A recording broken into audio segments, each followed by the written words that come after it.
അങ്ങനെ സ്വത്ത് കണ്ടുകെട്ടി സുധീർ കുമാറിൻ്റെയും അതുപോലെ മറ്റ് ഇതിൻ്റെ ഉത്തരവാദപ്പെട്ടവരുടെയും സ്വത്ത് കണ്ടുകെട്ടി ഈ നിക്ഷേപകർക്ക് അവരുടെ തുക തിരിച്ചു കൊടുക്കണം. ഇബ്രാഹിംകുട്ടി മരിച്ചപ്പോൾ കൊടുത്തിട്ടുള്ള കേസിലെടുത്തിട്ടുള്ള ആ FIR-ൽ സുധീർ കുമാറിന്റെ പേരല്ല ഉള്ളത്, ഒരു സുനിൽ കുമാർ എന്ന പേരുള്ളത്.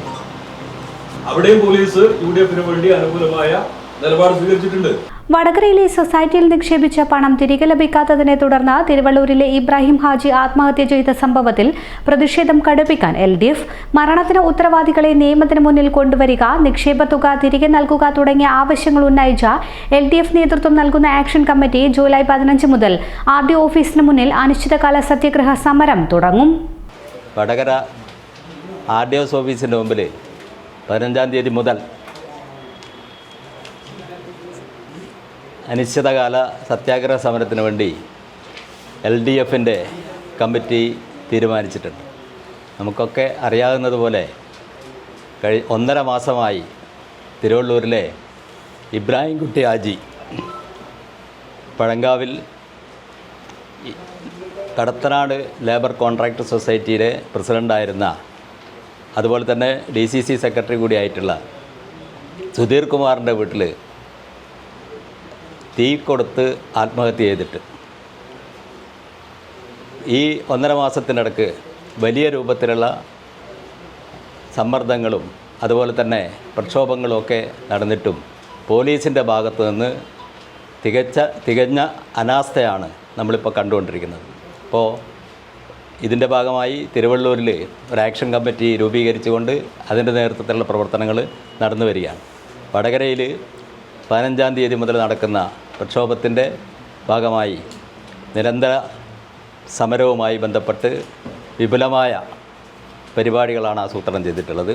ഡിമാൻഡ് എന്ന് പറയുന്നത് കടത്തനാട് ലേബർ കോൺട്രാക്ട് സൊസൈറ്റിയുടെ ഈ സാമ്പത്തിക തട്ടിപ്പ് സമഗ്രമായി അന്വേഷിക്കുക, അതുപോലെ ഈ ഇബ്രാഹിംകുട്ടി ഹാജിയുടെ മരണത്തിന് ഉത്തരവാദികളായവരെ നിയമത്തിൻ്റെ മുമ്പിലേക്ക് കൊണ്ടുവരിക, നിക്ഷേപകരായിട്ടുള്ള മുഴുവൻ ആളുകൾക്കും നിക്ഷേപം തിരിച്ച് നൽകാൻ വേണ്ടി സർക്കാർ നടപടി സ്വീകരിക്കുക തുടങ്ങിയാണ് ഇതിൻ്റെ മുദ്രാവാക്യങ്ങളെന്ന് പറയുന്നത്. അതിൻ്റെ ഭാഗമായി 11-ാം തീയതി വലിയ രൂപത്തിലുള്ള ഒരു സംഘാടക സമിതി അല്ലെങ്കിൽ സമരത്തിനാവശ്യമായിട്ടുള്ള രൂപത്തിലുള്ളൊരു സംഘാടക സമിതി രൂപീകരണ യോഗം ഇവിടെ വെച്ച് പഴയ ബസ് സ്റ്റാൻഡിനടുത്ത് വെച്ച് നടക്കുന്നുണ്ട്. 13-ാം തീയതി സമര സഹായ സമിതി രൂപീകരിക്കുന്നുണ്ട്. 15-ാം തീയതി മുതലാണ് സമരം നടക്കുക. 15-ാം തീയതി രാവിലെ 9:30 പുതിയ ബസ് സ്റ്റാൻഡിൽ നിന്ന് പ്രകടനമായി RDO ഓഫീസിൻ്റെ മുമ്പിലേക്ക് പ്രവർത്തകരെത്തിച്ചേരും. അവിടെ സമരത്തിൻ്റെ ഉദ്ഘാടനം നടക്കും. രാവിലെ 10 മണി മുതൽ 5 മണി വരെയാണ് സമരം. എല്ലാ ദിവസവും സമരമുണ്ടാകും പ്രവൃത്തി ദിവസങ്ങളിൽ. അതുപോലെ തന്നെ ഈ സമരത്തിൽ നമ്മുടെ ഈ പ്രദേശത്തിൻ്റെ ഈ 4 പഞ്ചായത്തിലെയും അതുപോലെ തന്നെ മുനിസിപ്പാലിറ്റിയുടെയും വിവിധ പ്രദേശങ്ങളിലുള്ള ആളുകളായിരിക്കും ഓരോ ദിവസവും പങ്കെടുക്കുക. നമുക്ക് അറിയാവുന്നതുപോലെ ഈ വലിയ രൂപത്തിലുള്ള പ്രതിഷേധം നമ്മുടെ പ്രദേശത്തിൻ്റെ നാനാഭാഗത്തു നിന്നും ഉയർന്നു വരുന്നുണ്ട്. ഈ ആത്മഹത്യ എന്ന് പറയുന്നത് കേരളത്തെ തന്നെ ഞെട്ടിച്ചിട്ടുള്ള ഒരു സംഭവമാണ്. ഇതിൽ പോലീസ് യഥാർത്ഥത്തിൽ ഇപ്പോൾ ഉള്ള ഭരണകക്ഷിക്കും അതുപോലെ തന്നെ അതിൻ്റെ സ്വാധീനം ഉപയോഗിച്ച് കേസന്വേഷണത്തെ വല്ലാതെ നീട്ടിക്കൊണ്ടുപോവുകയും കൃത്യമായ അന്വേഷണം നടത്താതിരിക്കുകയും ചെയ്യുന്ന ഒരു സാഹചര്യമുണ്ട്. ഇബ്രാഹിം ഹാജിയുടെ മരണത്തിന് ഉത്തരവാദിയായ സുധീർ കുമാറും മറ്റാരെങ്കിലും ഉണ്ടെങ്കിൽ പോലീസ് അന്വേഷിച്ച് അവരെയും ഈ പ്രേരണ കുറ്റം ചുമത്തിക്കൊണ്ട് അറസ്റ്റ് ചെയ്ത് നിയമത്തിൻ്റെ മുമ്പിൽ ഹാജരാക്കണം. ഒന്ന്. രണ്ടാമത്, ഇതിൽ ഈ നിക്ഷേപം ഇപ്പം പുറത്ത് വന്ന 5-6 ആളൊന്നുമല്ല.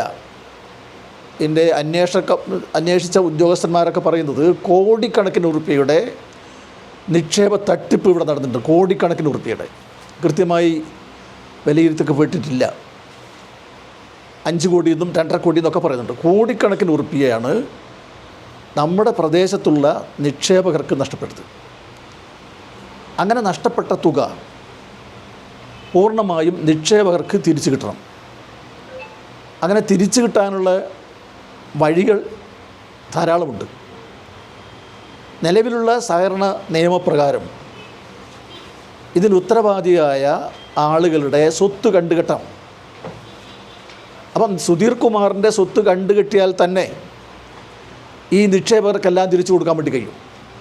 ഇനി ആരൊക്കെ ഇതിനകത്ത് പങ്കാളികളാണോ അവരുടെ സ്വത്ത് മുഴുവൻ കണ്ടുകെട്ടണം. കേരളത്തിൻ്റെ ഈ സമീപകാല ചരിത്രത്തിൽ ഇങ്ങനെ സ്വത്ത് കണ്ടുകെട്ടി ഒരുപാട് അനുഭവങ്ങളുണ്ട്.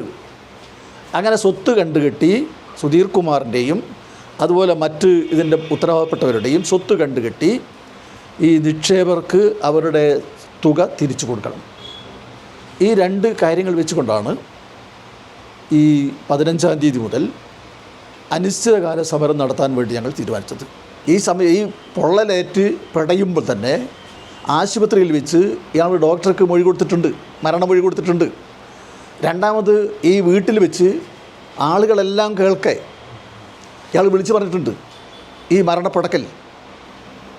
അങ്ങനെയുള്ള എല്ലാ തെളിവുകളുണ്ട്. ഇവിടെ പോലീസ് അന്വേഷിച്ച് കണ്ടുപിടിക്കേണ്ടത് നിങ്ങൾ പറഞ്ഞ സാമ്പത്തികമായ ക്രൈം ശരിയായിരിക്കാം, പക്ഷേ ഇതിനൊരുത്തരും അന്വേഷിക്കണ്ടല്ലോ.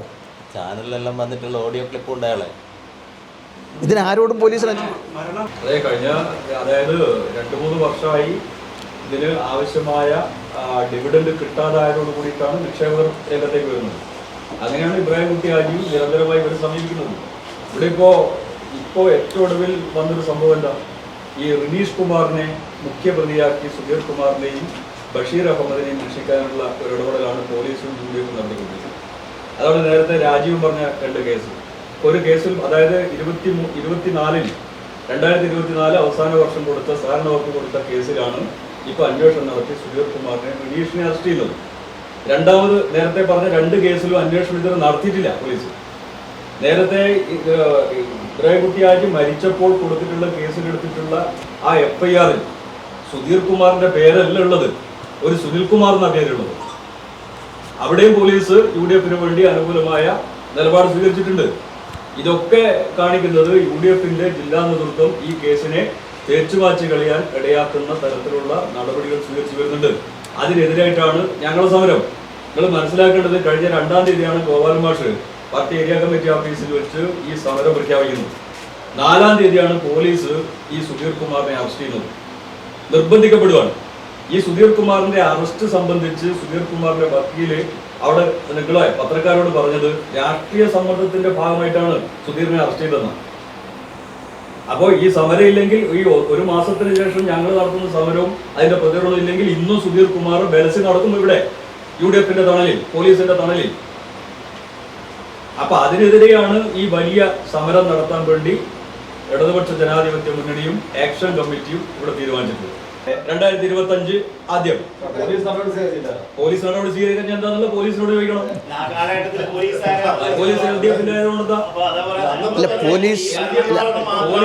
പോലീസിന് LDF ആയാലും